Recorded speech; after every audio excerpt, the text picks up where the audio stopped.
Hi everyone, welcome to my channel.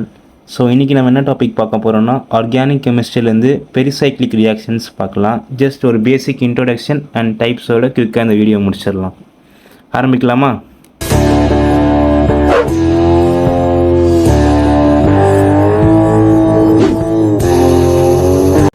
Pericyclic reactions ரொம்ப இன்ட்ரெஸ்டிங்கான topics. ஏன் அப்படி சொல்கிறேன்னா, நம்ம இதுக்கு முன்னாடி படித்த கெமிக்கல் ரியாக்ஷன்ஸை விட இது கொஞ்சம் டிஃபராக இருக்கும்.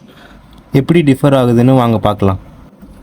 ஸோ பெரிசைக்ளிக் ரியாக்ஷன்ஸோட மெக்கானிசம் பார்த்தீங்கன்னா, நார்மல் கெமிக்கல் ரியாக்ஷன் மெக்கானிசம்ஸில் வர இந்த அயானிக்ஸ், அதாவது cations, anions, free radical intermediates pericyclic ரியாக்ஷன்ஸில் வராது. ஸோ அதுதான் ஃபர்ஸ்ட் பாயிண்ட். நோ இன்டர்மீடியேட்ஸ், அதாவது ஃப்ரீ ரேடிக்கல் இல்லை அயானிக் கேட்டயான்ஸ், ஆனயான்ஸ் இதில் வராது. ஸோ செகண்ட் பாயிண்ட் நார்மலாக நம்ம கெமிக்கல் ரியாக்ஷனோட ரேட்டை இன்க்ரீஸ் பண்ணணும்னா நம்ம கேட்டலிஸ்ட் ஆட் பண்ணுவோம், அப்படி இல்லைனா சால்வெண்ட்ஸ் எக்ஸ்சேஞ்ச் பண்ணுவோம். ஆனால் பெரிசைக்ளிக் ரியாக்ஷன்ஸில் கேட்டலிஸ்ட்டோ இல்லை சால்வெண்ட்டோ அது அவ்வளோவா அஃபெக்ட் பண்ணாது. So second point unaffected by catalyst or solvent changes.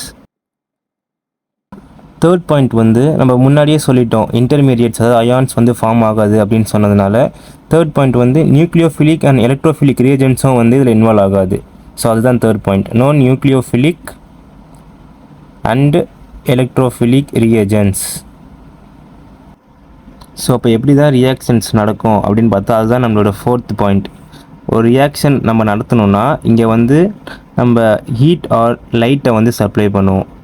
So initiation of ரியாக்ஷனுக்கு என்ன ரெக்வயர்ட்னா ஹீட் டெல், அப்படி இல்லைனா ஹெச் நியூ லைட். இப்போ நம்ம பார்த்தது எல்லாமே பெரிசைக்ளிக் ரியாக்ஷன்ஸோட ஒரு பேசிக் இன்ட்ரோடக்ஷன். நெக்ஸ்ட் இப்போ நம்ம டெஃபினேஷன் அண்ட் டைப்ஸ்க்கு போகலாம். Definition of pericyclic reactions: two or more bonds are made and broken.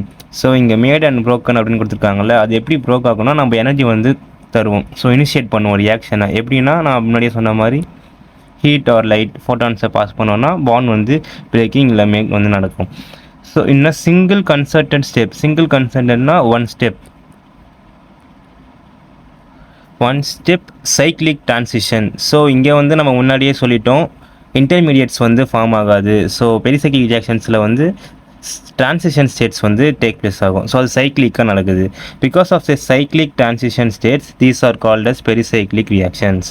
So இதோட principles conservation of orbital symmetry. So conservation of orbital சிமெட்ரின்ற ஒன்றும் இல்லை, ரியாக்டன் ப்ராடக்டாக ஃபார்ம் ஆகுது இல்லைங்களா. ரியாக்டன் ப்ராடக்டாக ஃபார்ம் ஆகுறப்போ அதோட மாலிகுலர் ஆர்பிட்டால்ஸ் சேஞ்ச் ஆகாமல் அப்படியே இருந்துச்சுன்னா அதை சிமெட்ரி அலவுட் அப்படின்னு சொல்லுவாங்க, அலவுட் டிரான்சிஷன். இல்லை அதோட மாலிகுலர் ஆர்பிட்டால் சேஞ்ச் ஆகுது அப்படின்னு சொன்னால் அது ஃபார்பிடன். ஸோ அப்போ அதுக்கு ஹையர் ஆக்டிவேஷன் எனர்ஜி தேவைப்படும். ஸோ அப்போ சிமெட்ரியாக இருந்துச்சுன்னா அலவுட் மாலிகுலர் ஆர்பிட்டால், அதே நாட் சிமெட்ரியாக இருந்துச்சுன்னா ஃபார்பிடன். அவ்வளோதான். ஸோ இப்போ நம்ம அடுத்த எக்ஸாம்பிள்ஸ் பார்க்குறப்ப உங்களுக்கு புரிஞ்சிடும் ஒன்று. First type electrocyclic reaction. So இந்த ரியாக்ஷன்ஸ் ரிவர்சிபிள் ரியாக்ஷன்ஸாக இருக்கும், first point. Second point conjugated double பாண்ட்ஸாக இருக்கிறது சைக்ளைசேஷன் நடக்கும். ஃபார் எக்ஸாம்பிள் இப்போ 1,3 பியூட்டா டைன்னு நம்ம எடுத்துக்கலாம். ஸோ இதில் 2 டபுள் பாண்ட்ஸ் இருக்குங்களா. ஸோ இப்போ ஏரோ மார்க் போடுறோம் பாருங்கள். ஸோ இந்த பாண்ட் இங்கே ஷிஃப்ட் ஆகும்.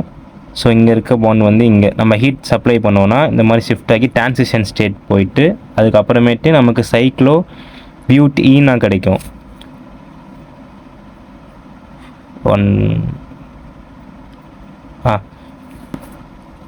ஸோ இதுதான் சைக்ளோ பியூட்டீன். ஓகேங்களா. ஸோ இப்போ இதில் என்ன நடந்திருக்குன்னா 2 பை எலக்ட்ரான்ஸை யூஸ் பண்ணி நம்ம ஒரு சிக்மா பாண்ட் ஃபார்ம் பண்ணியிருக்கோம். அதாவது ஒரு பை பாண்ட் ஒரு சிக்மா பாண்டாக கன்வெர்ட் ஆகிருக்கு. ஸோ இதுதான் சிம்பிளாக 2 pi electrons converted into 1 sigma bond. So இதுதான் நம்ம ஞாபகம் வச்சுக்கணும். Sigma bond and pi bonds நீங்கள் ஆல்ரெடி படிச்சிருப்பீங்க. ஹெட் டு ஹெட் ஓவர்லேப்னா அது சிக்மா பாண்டுன்னு சொல்லுவோம், சைட்வேஸ் ஓவர்லேப்னா பை பாண்ட்ஸ்னு சொல்லுவோம்.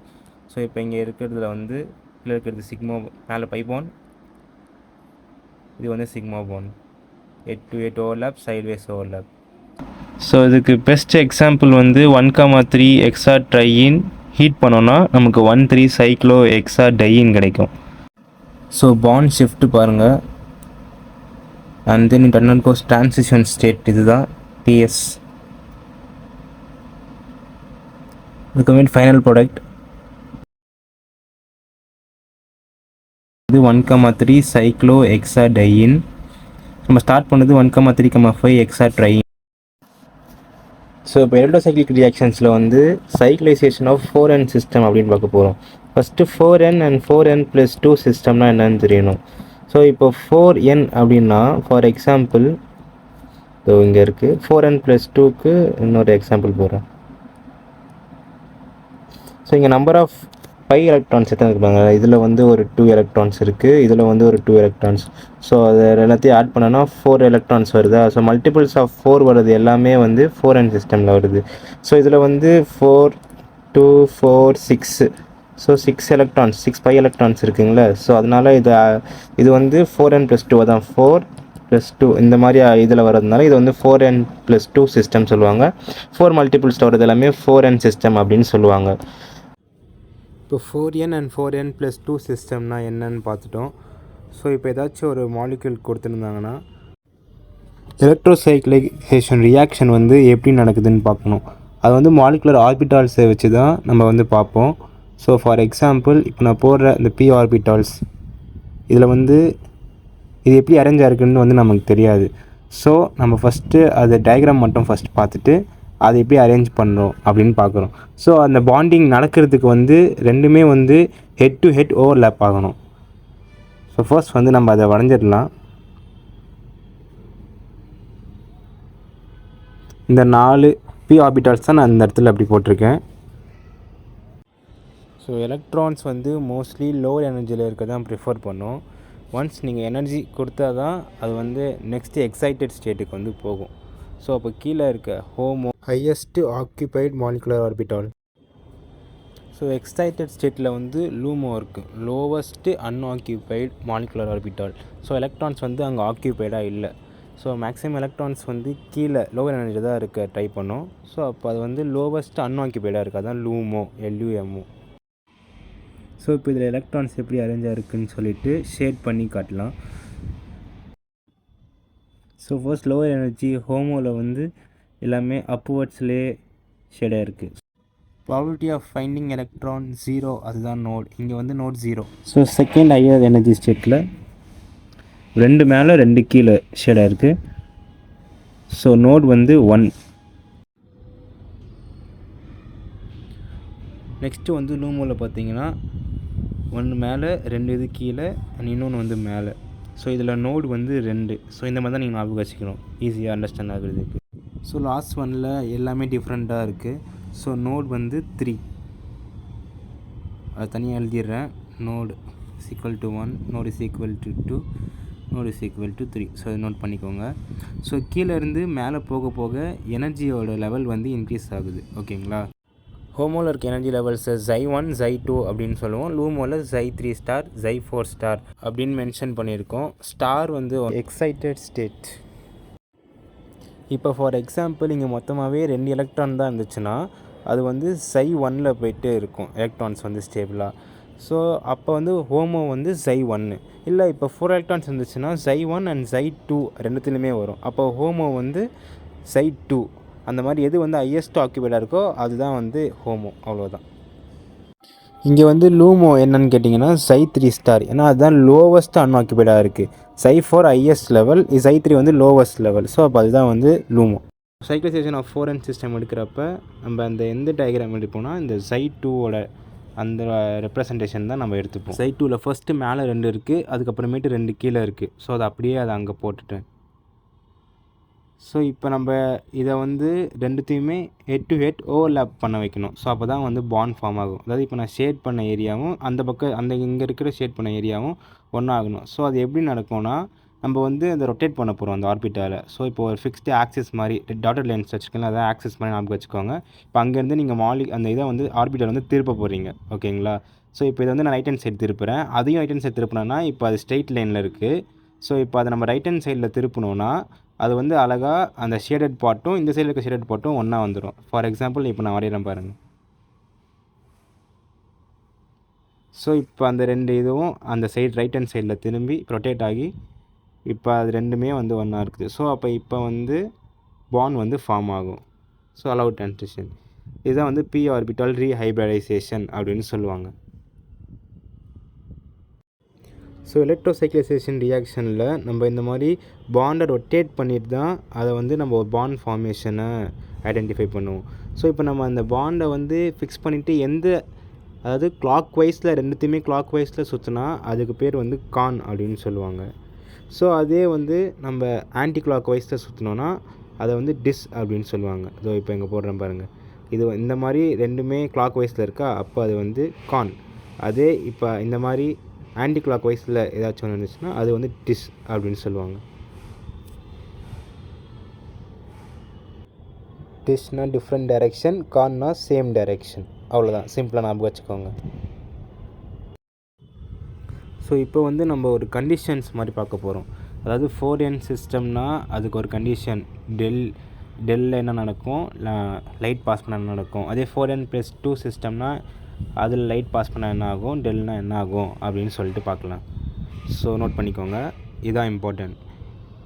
இப்போ 4n சிஸ்டமாக இருந்து அது டெல்லாக இருந்தால் கண்டிப்பாக அது கான் ரொட்டேட்டரியாக இருக்கும். இப்போ நம்ம அதை அடுத்த எக்ஸாம்பிள் பார்க்குறப்போ உங்களுக்கு புரிஞ்சிடும். ஸோ அடுத்து அதே லைட்டாக இருந்தால் டிஸ். ஸோ அப்படியே ஆப்போசிட் பண்ணிக்கோங்க. டெல்லுக்கு வந்து டிஸ்ன்னு வரும் 4n+2ல். நீங்கள் அதே ஃபோட்டான் இது பண்ணிங்கன்னா கானுன்னு வரும். ஸோ நீங்கள் சிம்பிளாக ஞாபகம் வச்சுக்கணுன்னா 4n டெல் கான் இது மட்டும் ஞாபகம் வச்சுட்டிங்கன்னா அப்புறம் கீழே வர்றதை நீங்கள் அப்படியே மாற்றி போட்டுட்டிங்கனாலே அது ஈஸியாக உங்களுக்கு புரிஞ்சிடும். ஸோ இது வந்து ரொம்ப இம்பார்ட்டன்ட், இதை மட்டும் கொஞ்சம் ஞாபகம் வச்சுக்கோங்க. 4n del Khan. கானை ஹீட் பண்ணால் பாப்கார்ன் கிடைக்கும். அந்த மாதிரி ஏதாச்சும் ஒரு ட்ரிக் மாதிரி ஞாபகம் வச்சுக்கோங்க. ஓகேயா? அப்போ நம்ம லெஃப்ட் ஹேண்ட் சைடில் போட்டிருக்கோமே, இது என்ன அப்படின்னு சொல்லிட்டு கண்டுபிடிங்க. ரெண்டுமே வந்து சேம் சைடில் தான் இருக்குது. ஸோ அப்போ அந்த 4n சிஸ்டம், ஸோ அப்போ இது வந்து கானாக இருக்கும். அவ்வளோதான். இந்த மாதிரி தான் நம்ம வந்து ஒவ்வொரு இதுக்கும் அதை அப்ளை பண்ணி பார்ப்போம். இந்த கண்டிஷன் மட்டும் ஞாபகம் வச்சுட்டோன்னா நம்ம ஈஸியாக வந்து சொல்லிடலாம். அவ்வளோதான். ஸோ நெக்ஸ்ட்டு வந்து ரியாக்ஷன் கொடுக்குறப்பே அது ஒரு கண்டிஷன் வந்து கொடுத்துருவாங்க. ஃபார் எக்ஸாம்பிள் நம்ம ஹீட் பண்ண போகிறோம், இல்லை லைட்டை வந்து பாஸ் பண்ண போகிறோம், இந்த மாதிரி ஆரோ மார்க்கில் கொடுத்துருவாங்க. ஸோ அப்போ ஹீட்டுன்னு கொடுத்துறப்போ மேக்ஸிமம் வந்து ஹோமோவில் இருக்கிறதா எடுத்துப்போம். இந்த Zi1 Zi2 பார்த்தோம்ல, Zi2 எடுத்துப்போம். அதே நம்ம லைட்டை பாஸ் பண்ணுறப்போ ஹோமோ ஸ்டார் எடுத்துப்போம். ஏன்னா நம்ம லைட் பாஸ் பண்ணுறப்போ அது வந்து எக்ஸைட்டட் ஸ்டேட்டுக்கு வந்து போயிடும். ஸோ அப்போ Zi2லேருந்து Zi3க்கு போயிடும். அப்போ Zi3 இருக்க லூமோ தான் நம்ம நியூ ஹோமோ அப்படின்னு சொல்லுவோம். இப்போ நம்ம அடுத்த எக்ஸாம்பிள்ஸ் பார்க்க உங்களுக்கே புரிஞ்சிடும். ஸோ இந்த கொஸ்டின் பாருங்கள், 1,3 பியூட்டாடையின் ஹீட்டில் பண்ணால் என்ன, லைட் அப்ளை பண்ணால் என்ன. ஸோ ஃபர்ஸ்ட் வந்து இது என்ன சிஸ்டம் அப்படின்னு பார்க்கணும். 4n சிஸ்டம் எல்லாருக்குமே தெரியும். 4 பை எலக்ட்ரான்ஸ் வந்து அதில் இருக்குது. ஸோ இப்போ நம்ம வந்து அந்த மாலிகுலர் ஆர்பிட்டால் இது வந்து நம்ம முன்னாடியே பார்த்துட்டோம் எப்படி வரையிறது அப்படின்னு சொல்லிட்டு. ஸோ ஸ்ட்ரைட்டாக நான் எடுத்துக்கிறேன். ஸோ இப்போ இங்கே வந்து ஃபர்ஸ்ட் ஒன் வந்து ஹீட் டெல்லுனா நமக்கே தெரியும் என்ன, டெல் வந்து ஹோமோவில் எடுத்துப்போம் அப்படின்னு சொல்லிட்டு. இதே லைட்னா அது வந்து லூமோ, நியூ ஹோமோவாக மாறிடும். அது Zi3 star.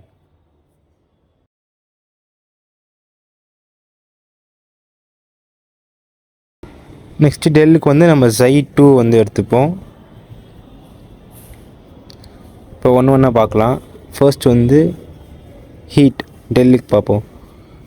4n system plus p ஆர்பிட்டாலில் வரைஞ்சிக்கலாம் ஃபஸ்ட்.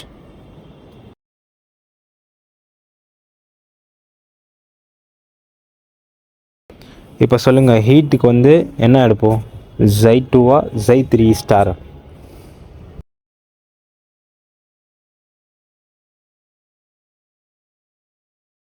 ஹீட்டுன்றதுனால நம்ம Zi2 டெல்லுக்கு Zi2 எடுத்திருக்கோம் ஹோமோ. அது வந்து மேலே 2 கீழே 2 இந்த மாதிரி ஷேடாக இருக்குது.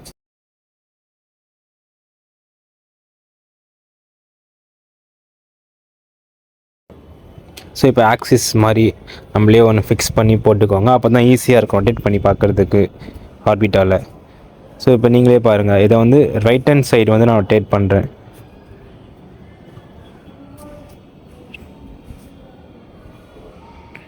கீழே இருக்கிறது ரைட் ஹேண்ட் சைடு. ஸோ ரெண்டுமே வந்து சேம் டைரெக்ஷனாக வருது. அது ரெண்டுத்தையுமே நம்ம ரொட்டேட் பண்ணோன்னா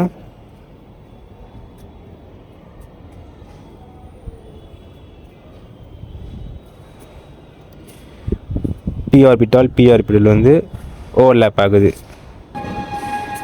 ஸோ ரெண்டுமே சேம் டைரெக்ஷன். அப்போனா இது வந்து கான்ஃபேவர்ட் அப்படின்னு சொல்லுவாங்க.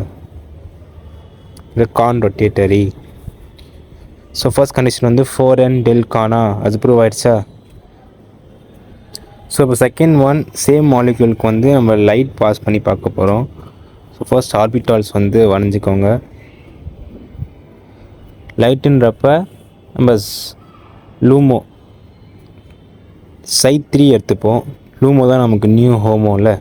ஸோ நியூ ஹோமோ ஸ்டார் அதில் எப்படி ஃபில் ஆகிருக்குன்னா ஃபர்ஸ்ட் ஒன் மேலே, செகண்ட் ஒன் கீழே, தேர்ட் ஒன் கீழே அண்ட் ஃபோர்த் ஒன் மேலே. ஸோ இப்போ வந்து அந்த ஒரு லைன் வந்து போட்டுக்கோங்க ஆக்சிஸ்க்கு. ஃபர்ஸ்ட் ஒன் வந்து நான் ரைட் ஹேண்ட் சைட் போடுறேன். ஆனால் செகண்ட் ஒன் வந்து ரைட் ஹேண்ட் சைட் போட்டேன்னா அது வந்து அவேல போயிடுது shaded part. So second one வந்து இன்சைடு டைரெக்ஷன் போடுறேன். அப்போ அது ரெண்டுமே பார்க்க ஆப்போசிட்டாக இருக்குது. ஸோ ஆப்போசிட்டாக இருந்தாலே அது வந்து டிஸ் அப்படின்னு நமக்கு தெரியும். ஸோ அப்போ 4n h நியூ அப்படின்றது டிஸ், இதுதான் கண்டிஷன். நீங்கள் முன்னாடி வேணால் ப்ளே பண்ணி பாருங்கள். இந்த கண்டிஷன் வந்து அது ப்ரூவ் ஆகிருக்கு. ஸோ அப்போ இது வந்து டிஸ்ஃபேவர்டு அப்படின்னு சொல்லுவாங்க. ஸோ இந்த மாதிரி ரொட்டேட் பண்ணி பார்க்குறது தான் வந்து எலக்ட்ரோசைக்ளைசேஷன் ரியாக்ஷன். இன்னும் இதுலேயே 4n + 2 சிஸ்டம்லாம் இருக்குது. ஸோ இதை நம்ம அடுத்தடுத்த வீடியோவில் பார்க்கலாம். இப்போதைக்கு நம்ம ஒரு டைப் தான் முடிச்சிருக்கோம். இன்னும் சிக்மாட்ரோபிக் அண்ட் சைக்ளோஅடிஷன் ரியாக்ஷன் இருக்குது. அதை நம்ம நெக்ஸ்ட் வீடியோவில் பார்க்கலாம். So I hope you all understand. பிடிச்சிருந்ததுன்னா உங்கள் ஃப்ரெண்ட்ஸ்க்கும் ஷேர் பண்ணுங்கள். நன்றி.